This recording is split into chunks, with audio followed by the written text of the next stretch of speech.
લેવાનું. જો તને કહો, લીંબુ ચમચીની સ્પર્ધામાં લીંબુ પડી જાય અને વ્યક્તિ સૌની આગળ નીકળી જાય તો એ જીતી શકે? ના રે, લીંબુ પડી જાય તો વ્યક્તિ આગળ નીકળવા છતાં હારી જાય.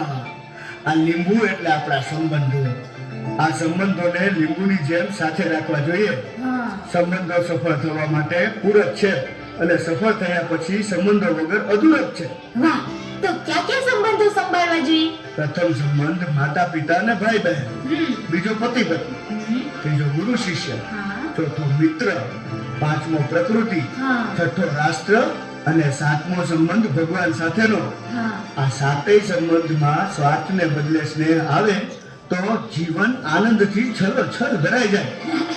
ચાલ, અને એક સંબંધ કેવી રીતે શ્રેષ્ઠ બને તે બતાવું. ચાલો. બેટા, અરે અરે બેટા, કહું છું તું સાંભળે છે મારી વાત? આ રોજની ટકટક સાંભળીને કંટાળી ગયો છું. આ મોબાઈલે તને આંધળો બનાવી દીધો છે. મૂક કહું છું, મૂક હવે. મોબાઈલ નથી દીધો. લાવ કહું છું. મને દે ના. તે કહું છું ને. આ શું કર્યું તે? પાછળ જ પડી ગઈ છે.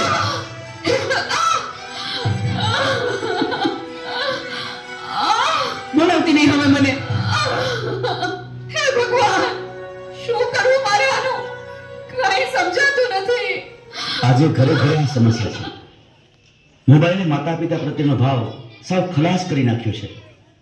અરે શેઠ સાહેબ, તમે અમારા ઘર? તું મને ઓળખે છે? મારા મમ્મી તમારે ત્યાં ઘરકામ કરે છે.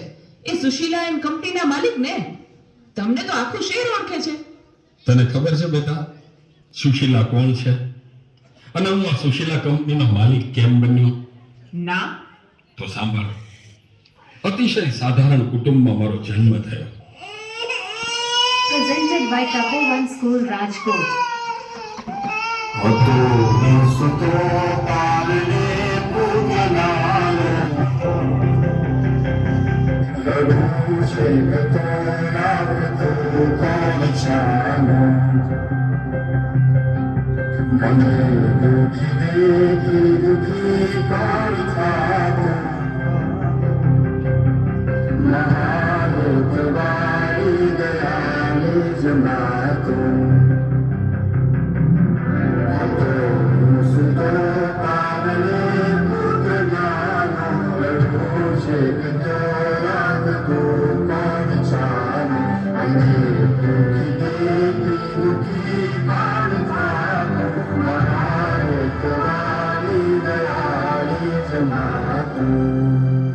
મારા બા અને બાપુજીએ ખૂબ મજૂરી કરી મને ભણાવી ગણાવીને લાયક બનાવ્યો. હું ખૂબ પૈસા કમાવા લાગ્યો. લગ્ન પછી જુદો રહેવા લાગ્યો અને મા બાપને ભૂલી ગયો. પણ કુદરતે મને થપાટ મારી.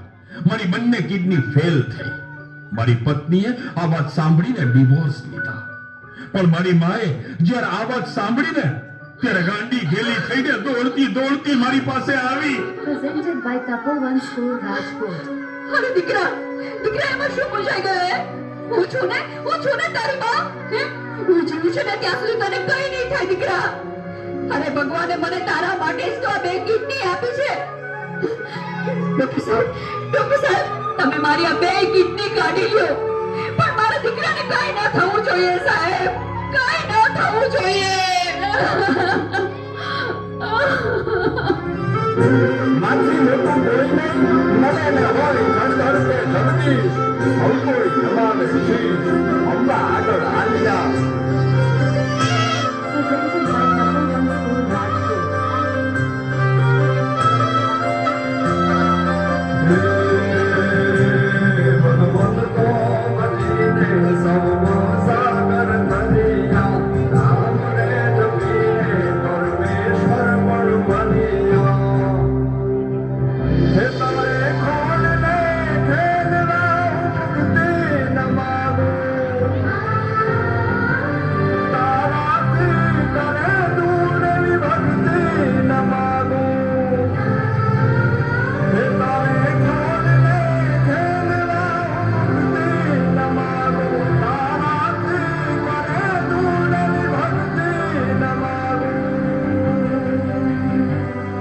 સુકામાં સુવાડે વિને પોતે પીડા પામુકાને તજે સાગતો તે મને સુખ માટે કટું કોણ ખાતું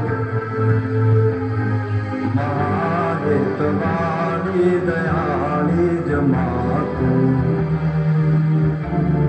સુખામાં સુવારે દિને પોડી પોતે પીડા પામુકંડે તજે સાધતો તે મને સુખ માટે કટું કોણ ખાતું મારે તમારી દયાળી જમાતું મારે તમારી દયાળી જમાતું મારે તમારી દયાળી જમાતું મારી માએ આપેલી કિડનીથી હું જીવું છું. આજે ગમે તેવી મીટિંગ હોય ને મારી માનો ફોન આવે એટલે બધું સાઈડમાં મૂકી દઉં છું.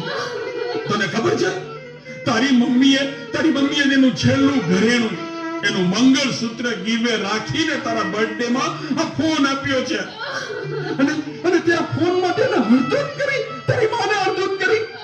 શું વાત કરો છો? મને નહોતું ખબર. મારી ભૂલ થઈ ગઈ, મને માફ કરો. જો બેટા ઘરે ભગવાન જેવી મમ્મીને હેરાન કરીશ ને તો મંદિરે ભગવાન પણ તને માફ નહીં કરે. એટલે જો તારે માફી જ માંગવી હોય ને તો તારી મમ્મીની માફી માંગ. Mummy sorry. આ ફોન પાછળ હું એટલો આંધળો થઈ ગયો હતો. મને માફ કરી દે મમ્મી. અરે એમાં શું બેટા, ભૂલી જા એ બધું. મારા દીકરા ભૂલી જા. જો હું પણ ભૂલી જાઉં છું. અરે મારા માટે તું મૂંગી કેટલું દુઃખ સહન કરતી રહી અને હું તને હેરાન કરતો રહ્યો. મને માફ કરી દે મમ્મી. આજે વચન આપું છું મમ્મી, મને સુખી કરવા તે તારા સુખોનો ત્યાગ કર્યો છે ને, હું દુનિયાના બધા સુખો તારા ચરણે ધરીશ. એ માટે હું તન તોડ મહેનત કરીશ. મમ્મી તારું નામ દુનિયામાં રોશન કરીશ. મમ્મી તારું નામ દુનિયામાં રોશન કરીશ. સુખામાં સુવારે દિને પોડી પોતે પીડા પામુકંડે તજે સાધતો તે મને સુખ માટે કટું કોણ ખાતું મારે તમારી દયાળી જમાતું મારે તમારી દયાળી જમાતું